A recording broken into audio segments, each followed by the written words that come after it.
Okay, thank you very much for that introduction, and thank you for inviting me to speak, to share some of my thoughts and research in nutritional interventions in survivorship, cancer survivorship in general, but also I'm particularly interested in colorectal cancer and survivors after they've finished treatment. I'll tell you a little bit about myself initially. I'm a research dietitian and I'm funded by NIHR on a senior clinical lectureship, and I work as a clinical academic in dietetics between the University of Manchester and Salford Royal Foundation Trust. So I currently run a small research team at the University of Manchester and support dietitians in relation to capacity development within research on things like the NIHR-funded MRes and PhDs, kind of in the north of England, northwest of England. I also lecture on some aspects of research design and have a number of streams of research I work on, and the cancer survivorship is one of the streams that I'm interested in.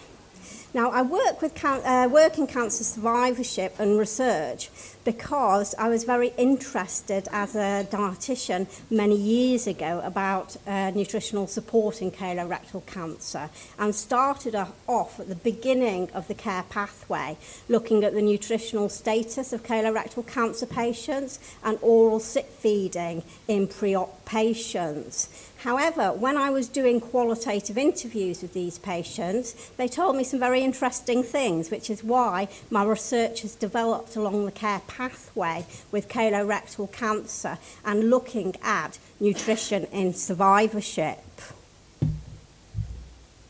So first of all, cancer survivorship statistics.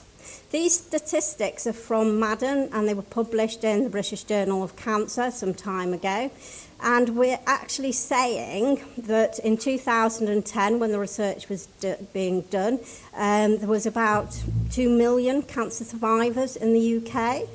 However, this population is set to increase quite rapidly. So in 2014, we're looking at over 5.5 million cancer survivors in the UK. And this is a result of improved treatment, screening initiatives, and now a lot more people are living longer after they've had treatment and been cured of cancer. So we have this new emerging population of cancer survivorship. So with regard to the statistics, as you can see, looking at sight, I haven't got a pointer, but you can see here colorectal cancer is the highest, accounts for the highest number of cancer survivors for both men and women. And this is actually set to increase proportionately over the next 30 years. So this is an area that's growing. It's an area where researchers are very active internationally, and it's something that I think a lot of people are interested in it. So why is it important, diet in cancer survivorship? Why are we interested in it? Well, cancer survivors in general have increased health needs compared to controls. They have more visits to the GP and they have more prescriptions. And this was found from research undertaken by a Macmillan Fellow, Nadia Khan, which has actually been published. So cancer survivors do utilise more healthcare resources. They also have a higher risk, and this has been identified by numerous studies, in cardiovascular disease, diabetes, secondary malignancies, and also other cancers. They have increased healthcare costs due to increased number of prescriptions and more contact with healthcare professionals in survivorship, which leads to decreased productivity due to overall higher levels of morbidity and less productivity. So it's important. Patients who've had a cancer tend to not do so well as age-sex match controls in relation to other disease states. They have increased costs and don't all go back to live a healthy, normal life, so to speak. So we're interested as well from a health promotion point of view, and particularly in relation to lifestyle interventions and exercise interventions, with diet interventions as well, because after a diagnosis of cancer, people tend to feel quite scared and very vulnerable, and it's very much seen as that teachable moment where you could have had somebody with obesity for a long, long time in the community, but they get a diagnosis of cancer and they want to change. And it's that thing that motivates people to change. And within the literature, with regard to behavioural change, this has been cited quite frequently, and most famously by Wendy Denmark-Frey from Alabama, who actually termed the teachable moment riding the crest of the wave. And this is the point where we can actually intervene and people want to listen to us. So in behavioural change and cancer survivorship, you'll always hear the argument of the teachable moment where people are ready and willing to take on advice. So, as I said in my initial introduction, I did some qualitative interviews that were based on phenomenology that I published in the Journal of Human Nutrition and Dietetics. And when I did the interviews, I was more interested in the perioperative experience of patients, people who have survived people who were having treatment or surgery or chemotherapy for cancer as a dietitian based in the hospital. But what the patients actually told me was a lot about how they actually felt afterwards and what they actually wanted afterwards. And some of the patients did actually say, healthy eating, it's a useful time now as any, and I would like to have received healthy eating or healthy lifestyle advice. Some people said they would be interested to find out if there was anything they could do to help themselves. And someone actually said that they'd actually tried to seek lifestyle, dietary intervention, behaviour change, and wanted to change what they actually ate because of their diagnosis. And from this, I actually could identify stages of change within colorectal cancer survivors. People who were very active and wanted to change, and who were wanting to go out and seek lifestyle, dietary information to make that change. And that accounted for the majority of people I interviewed, and I interviewed 32 people within the Manchester area. The patients were recruited from 3 different trusts, and I interviewed all the patients at home, and I would say the majority were active changers after colorectal cancer. There were a few that I would have termed reluctant. They felt they had to change. They felt there was a need now to change. They were put under pressure to change by family and spouses and thought it was the right thing to do, so were happy to change their behaviour in relation to diets.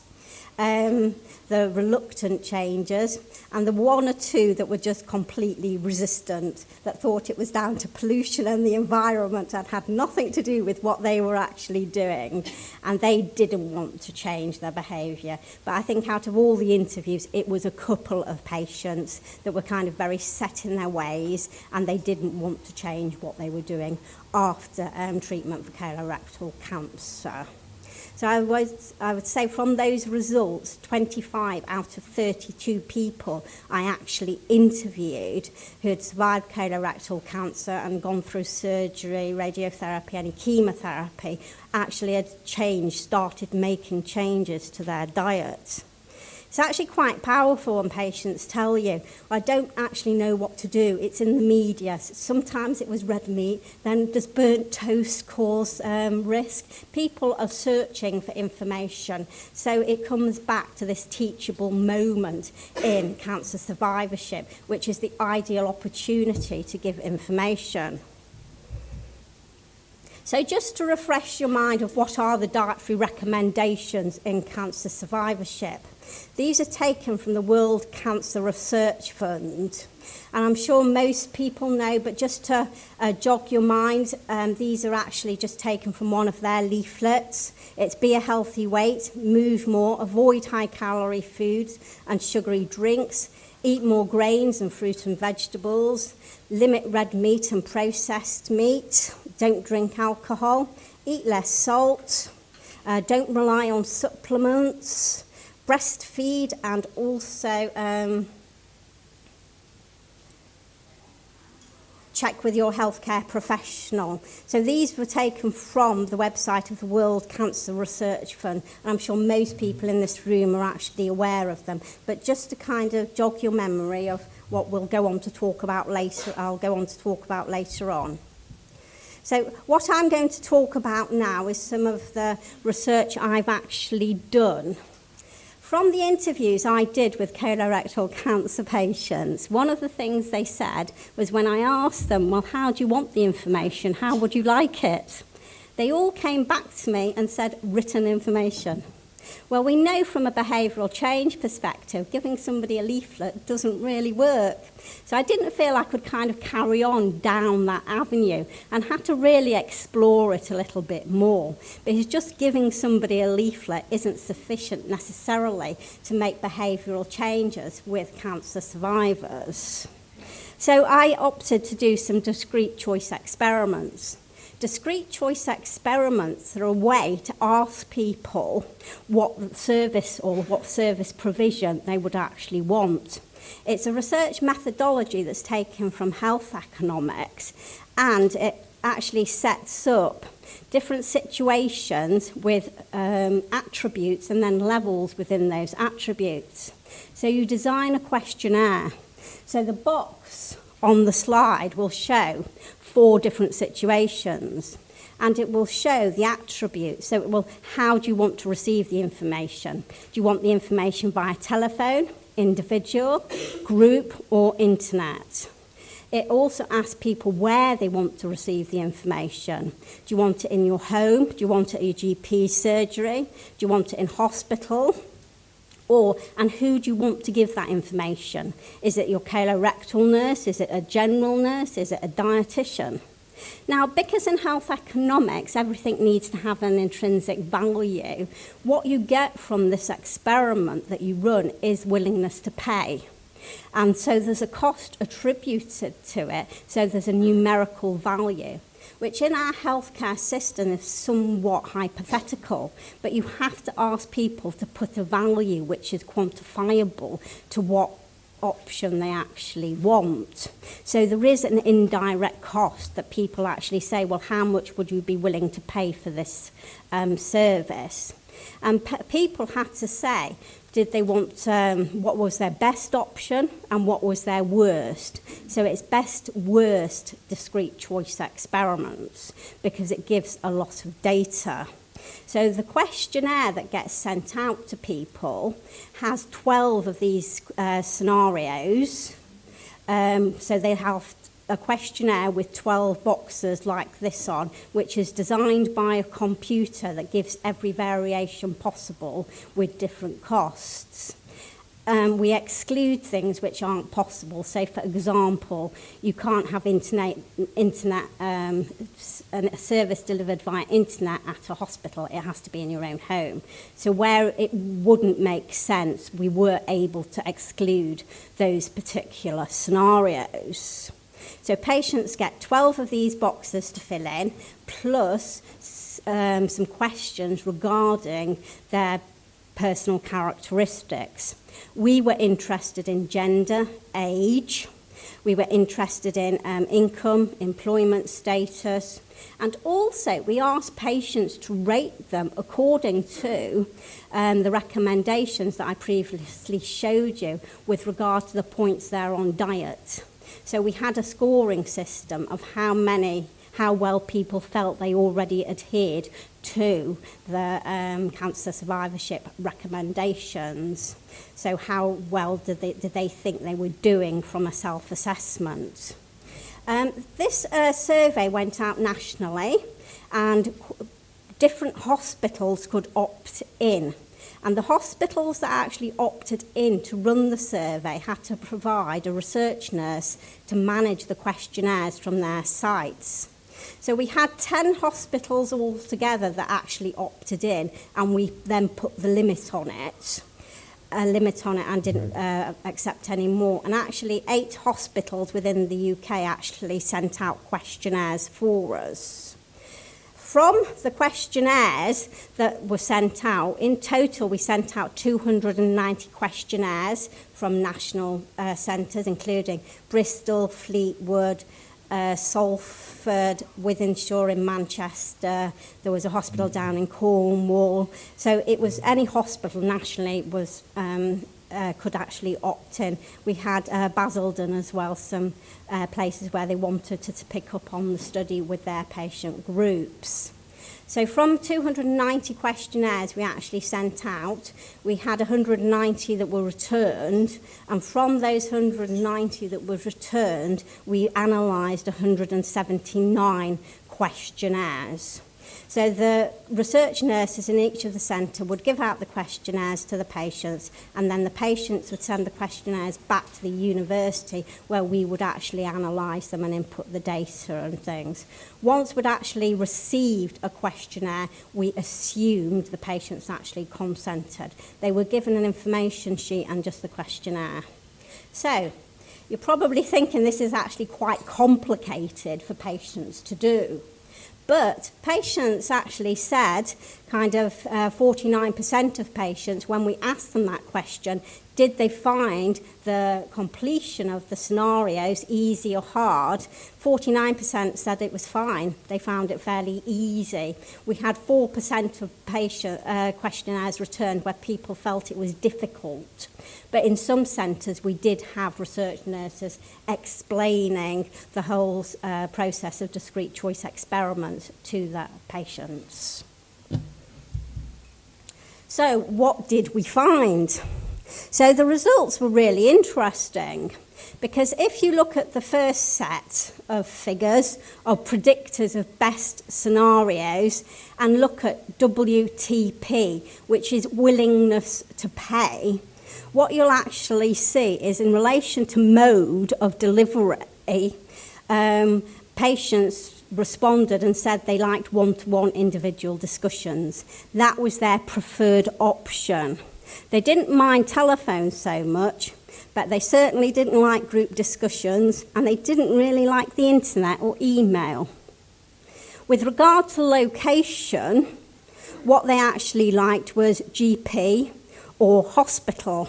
Hospital came out top, then GP. They didn't like community centres, and they didn't really necessarily like information in their own home.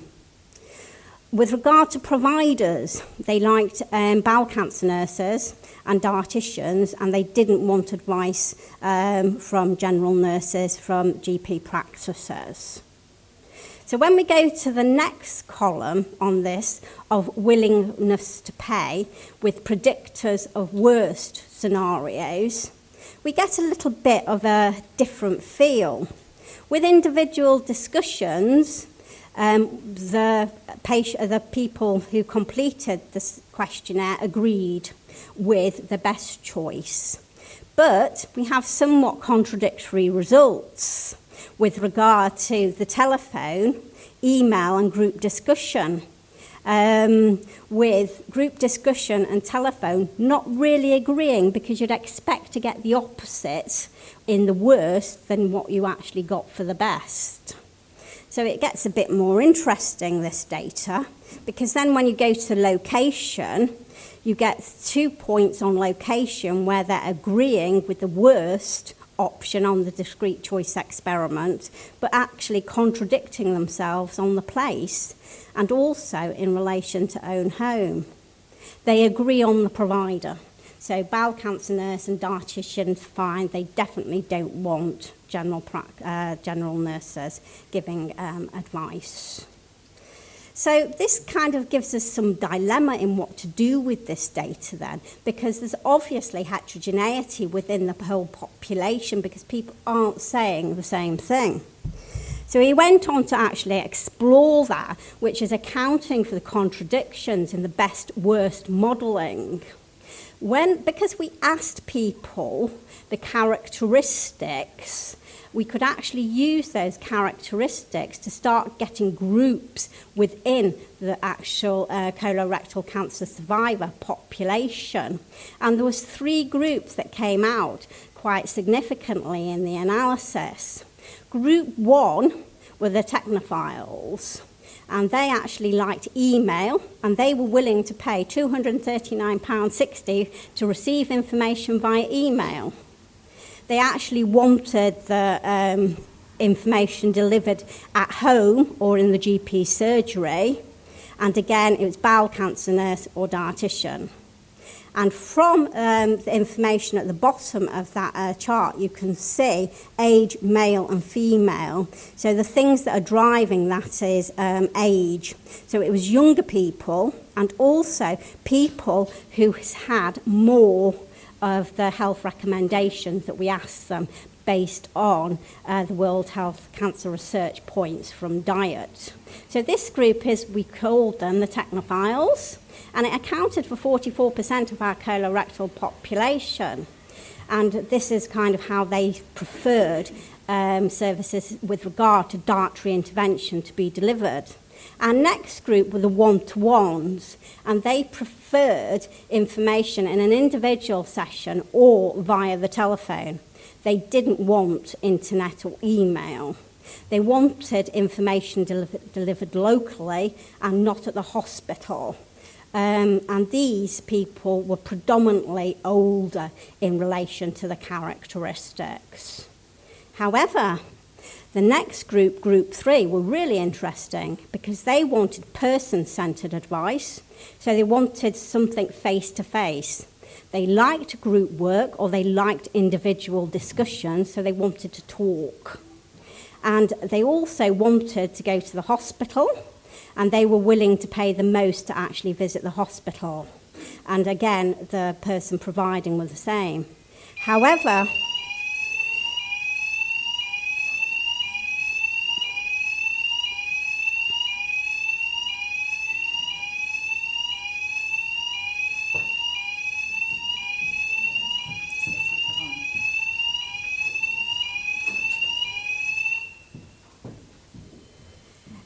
with this group who were person-centred, it was actually amazing because these groups self-selected as the people within the cohort that had the worst behaviour in relation to diet.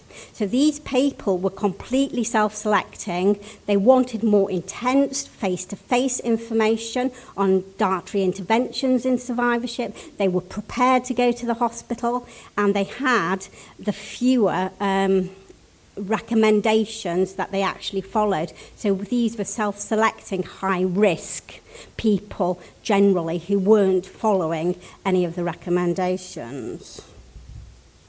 So this puts it more pictorially. So you have your technophiles, you have your one-to-one, and you have your person-centred. Your technophiles, like indirect communication, they value receiving email interventions. They wanted GP and they didn't want to travel for the hospital. So these were younger and they were male predominantly, and they were reported low self-risk. The one-to-one people, these wanted information over the phone or in individual discussions. They definitely didn't want email, and they were happy with a GP but not the community centre. And these tended to be older people. So it's kind of ringing true in the sense that older people would want information delivered locally, not wanting to go out, but they didn't want to use email or internet resources. Then person-centred people wanted direct person contact, group or individual.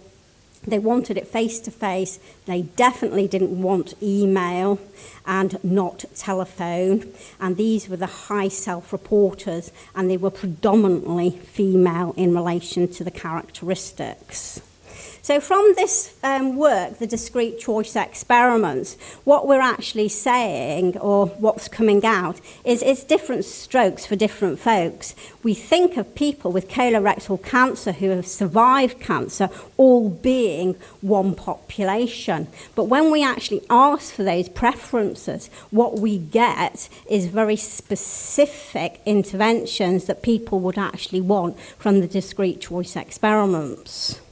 So as a follow-on from this work, what I'm planning to do is retest this now with a questionnaire in another set of patients to actually see if we can screen people for what interventions they would actually prefer and then direct those people appropriately based on this data. However, before you do any further research, you've got to find out what everybody else is doing. So this is a Cochrane review we have registered as a protocol, which is looking at dietary interventions in cancer survivorship. So I think I've got about 10 minutes left to give you the highlights from this work. So this work has probably taken me about 2.5 years to do. It's been a very big project and has involved myself and a couple of research assistants going through the data and working on it. We searched the common databases, and our inclusion criteria for this review is randomised controlled trials looking at dietary interventions. It could be with lifestyle initiatives and it could be with activity, but they had to detail a dietary intervention, and they had to be cancer survivors. With Cochrane's, you write your protocol a priori, so we specified a definition for cancer survivors as people who have actually been finished all treatment other than hormone therapy in breast cancer. Our primary outcomes we were interested in were overall survival, secondary malignancies, comorbidities, and secondary outcome measures for this systematic review were dietary changes, anthropometry, quality of life, and biochemistry. So we searched about 9,500 hits from our searchers, and we actually narrowed this down to have about 100 full papers, studies we looked at, of which 85 were included in the review, and it was 85 reports of 27 trials. So what we did was look at reporting on the outcomes at 3 months, 6 months and 12 months, and the last point of data collection within the studies that were actually there. So one study, the breast cancer survivorship trial, the big study, had about 39 papers we actually found for one study. So the characteristics of the participants that were recruited. It won't surprise you to hear that the majority of the clinical trials that have involved a dietary intervention have been undertaken with breast cancer patients. There were some with uterine cancers, 2 randomised trials with colorectal, 1 with prostate, and 3 clinical trials with mixed patients. Some of those trials did report on colorectal cancer plus prostate and breast. There were 6 studies that recruited participants who had a body mass index greater than 25, so the dietary intervention they were delivering was aimed at weight reduction. 2 studies looked at older people and 2 studies looked at ethnic groups. Who delivered the intervention? In the majority of cases, dietitians delivered the intervention, psychologists, healthcare professionals, trained personnel, which could have been health coaches. Some was a mailed intervention, some were web-based interventions, and a couple didn't actually report who delivered the intervention. The types of interventions. There was a lot of combinations within the interventions. Some were face-to-face, some were web-based, mail-based, workshops or seminars. The majority had some component of telephone contact with people, and a couple of the studies looked at group interventions, whether that be using commercial groups or groups set up by the research or the clinical trial. So for the primary outcome, What we've actually got with mortality is just one study, which is the Women's Trial, which is the big breast cancer trial that actually reported, which is the Pierce study, which reported on over 3,000 women at 4 years and 10 years. But unfortunately, there was no difference in mortality or secondary cancers.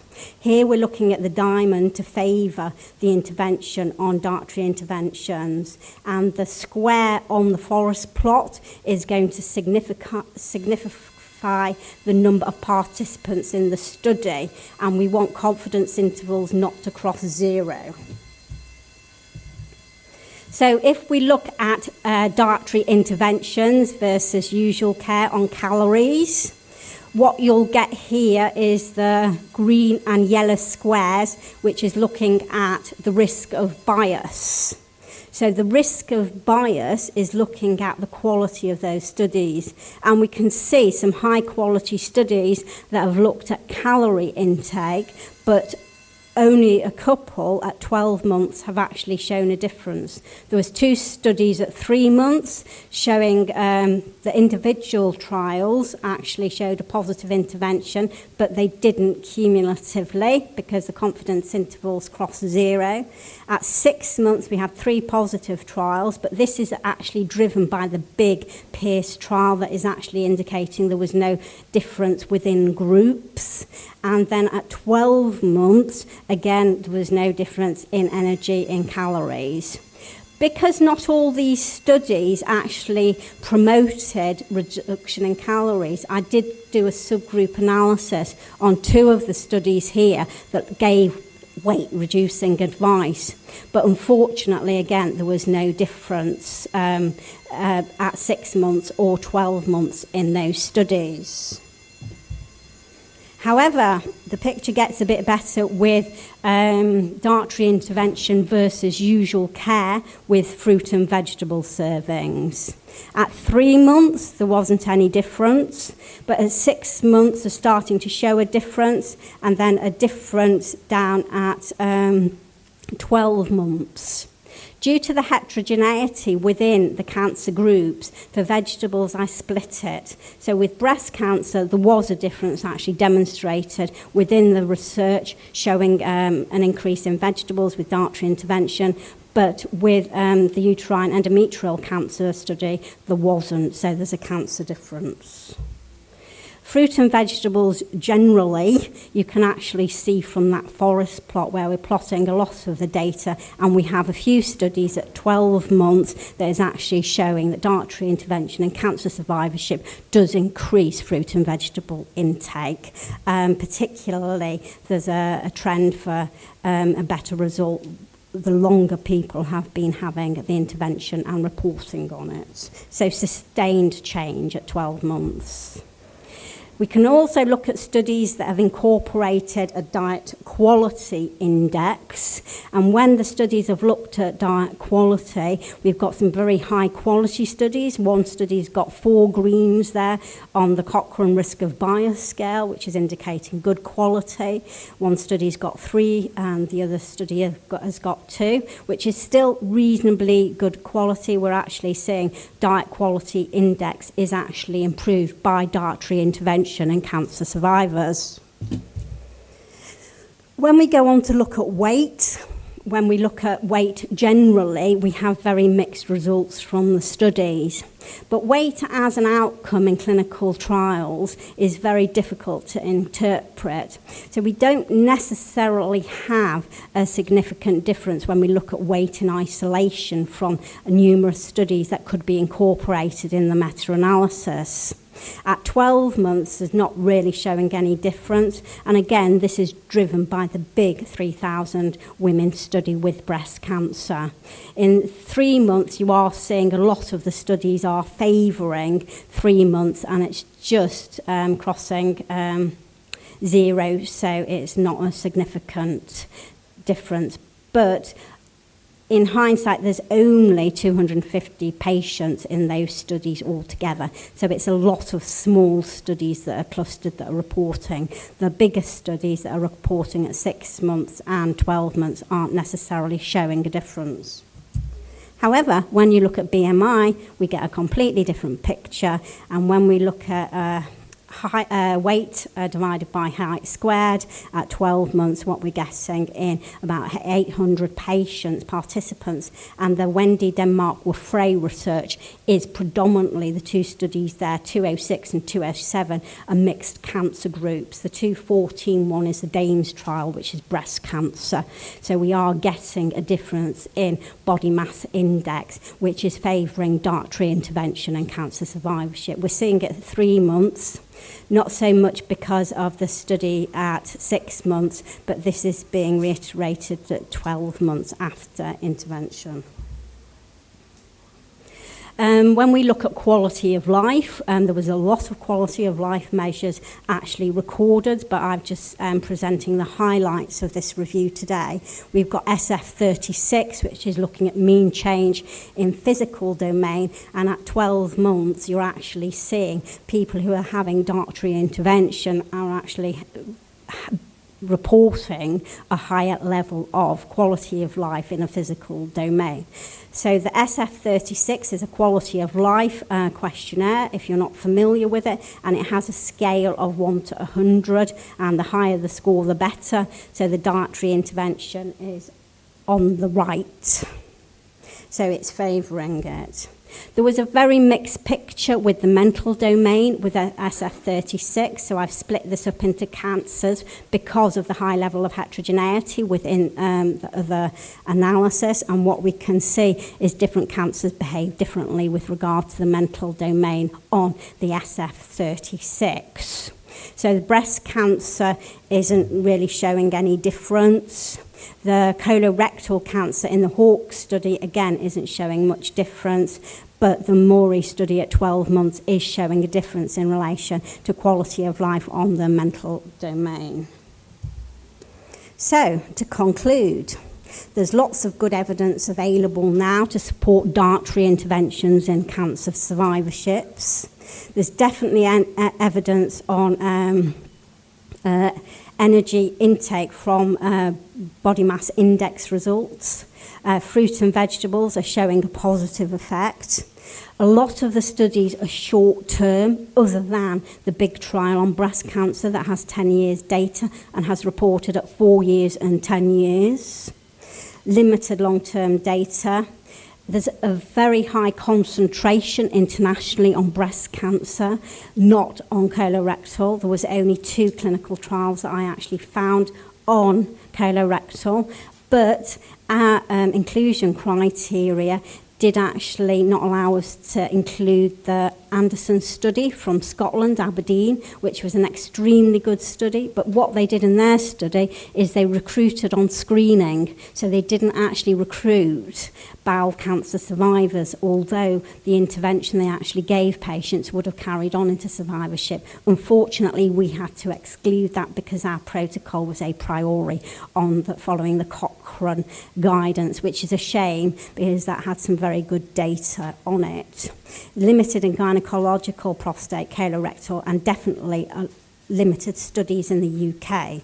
So there are studies up and running in the UK at the moment, some on gynecological cancer, some on prostate cancer. And internationally, we actually found 20 registered ongoing studies within various trial databases. So the evidence gap. It's lacking economic evaluation. The big question is what is the minimum intervention you can give to get a maximum output?